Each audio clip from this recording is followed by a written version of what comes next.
வாழ்க வளமுடன். இன்றைக்கி இனியா மேரி வீடு சேனலில் நம்ம பார்க்க போகிறது என்னென்னா, சின்ன குழந்தைங்கள்லேருந்து பெரியவங்க வரைக்கும் சாப்பிடக்கூடிய அரைக்கீரை சிறுபருப்பு கடையல்.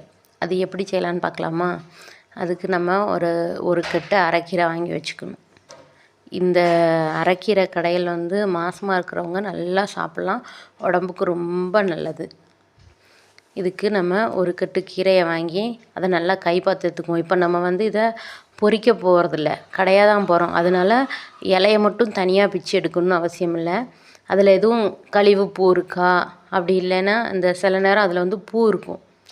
அரைக்கீரையில் ஒரு பூ பச்சை கலரில் காமிப்பேன் பாருங்கள், ஒரு பூ அந்த பூ மாதிரி இருக்கும். அதை மட்டும் இருக்கான்னு பார்த்துட்டு அப்புறம் அழுகுன இலை இல்லைன்னா பறித்து வைக்கும்போது அதில் வேறு செடியெல்லாம் வச்சுருப்பாங்க, தெரியாமல் வந்திருக்கும்.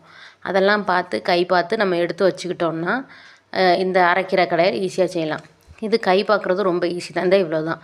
அந்த மேலே இருக்கும் பாருங்க, அந்த பூவை மட்டும் எடுத்து போட்டுட்டு மற்றபடி கை பார்த்துடலாம். நம்ம பொரிக்கிறதா இருந்தால் மட்டும்தான் தனித்தனி இலையாக எடுத்து அதை வெட்டி போடுறதுக்கு நமக்கு வசதியாக இருக்கும். இது நம்ம கடையிலுங்கிறதுனால எடுத்து வச்சுக்கலாம். எப்போவுமே கீரையை வெட்டுறதுக்கு முன்னாடி கழுவுங்க, கழுவிட்டு வெட்டுங்க. வெட்டினதுக்கப்புறம் கழுவவே கூடாது கீரையை. இப்போ எல்லா கீரையும் கை பார்த்து ரெடி பண்ணி வச்சுக்குவோம். இந்த கீரை ரொம்ப உடம்புக்கு நல்ல கீரை.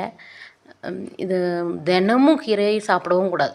ஒரு வாரத்தில் 7 நாளில் ஒரு 3 நாள் சாப்பிட்லாம். தொடர்ந்து சாப்பிட்டாலும் அந்த கீரைக்குள்ள பலன் நமக்கு கிடைக்கவே கிடைக்காது. அதனால் ஒரு வாரத்தில் 3 நாள் சாப்பிடுங்க. அப்புறம் இந்த கீரை கலர் மாறக்கூடாதுன்னு சோடாப்பு போடுறது அந்த மாதிரி எதுவுமே போடாதீங்க. இப்போ நான் எதுவுமே போடாமல் தான் நான் வதக்கி அரைச்சிருக்கேன். ஆனாலும் பார்த்திங்கன்னா கீரை பச்சையாக இருக்கும். அதுக்கு காரணம் என்னென்னா, நம்ம ரொம்ப நேரம் அது சும்மா அது வதங்கட்டும் அப்படின்னு அடுப்பில் போட்டுட்டு வந்துட்டோம் அப்படின்னா அது கலரே மாறிடும். கரெக்டாக அது வெந்ததை பார்த்து நம்ம எடுத்தோம் அப்படின்னா நல்லா நம்ம அரைக்கும் போது பச்சையாகவே இருக்கும். நான் இதை மிக்சியில் தான் அரைச்சிருக்கேன். சிலர் மத்து வச்சு நல்லா கடைவாங்க, அப்படி கடையலாம். அப்படி கடைஞ்சால் கீரை 1 2மா வாயில் கடிக்க கிடைக்கும். இப்போது நம்ம அந்த கீரையெல்லாம் கை பார்த்து எடுத்தாச்சு. அதுக்கு 1 கப் சிறுபருப்பு, அதான் நம்ம பாசிப்பருப்பு சொல்லுவோம்ல, அந்த பாசிப்பருப்பு போட்டு அது தண்ணி ஊற்றி அது ஒரு கொதி வரட்டும். ஒரு கொதி வந்ததுக்கப்புறம் நம்ம இதில் வெங்காயம், தக்காளி, பச்சை மிளகா, அப்புறம் நம்ம கீரை இதெல்லாம் போட்டு நல்லா வதங்க விடணும்.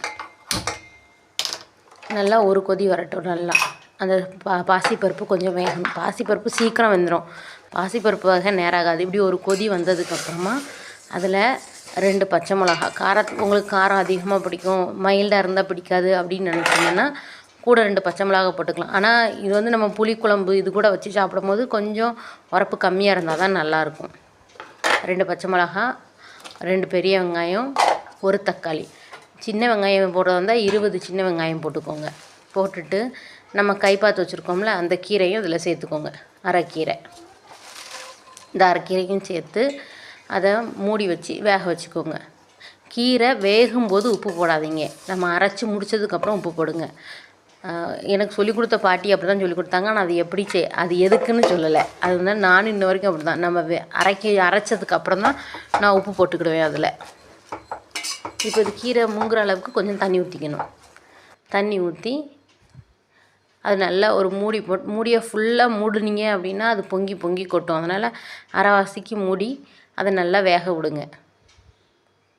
ரொம்ப நேரம் தண்ணி வற்றுற வரைக்கும் வேக விடணும் அப்படிலாம் நினைக்காதீங்க.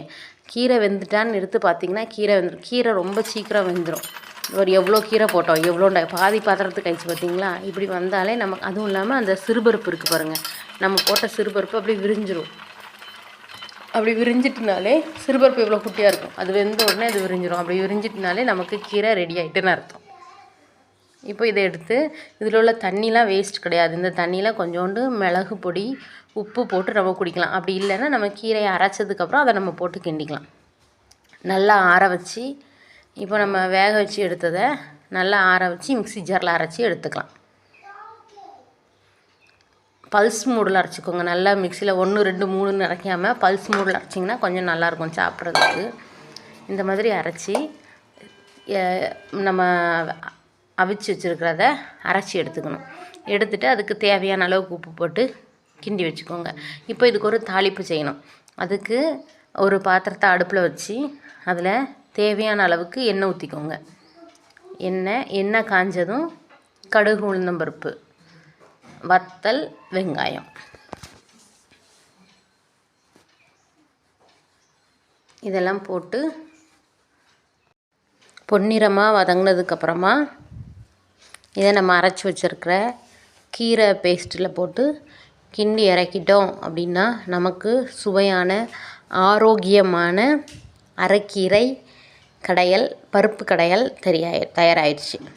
இந்த அரைக்கீரை பருப்பு கடைசல் உங்களுக்கு பிடிச்சிருந்துச்சுன்னா இனியா மேரி வீடு சேனலை சப்ஸ்கிரைப் பண்ணுங்கள்.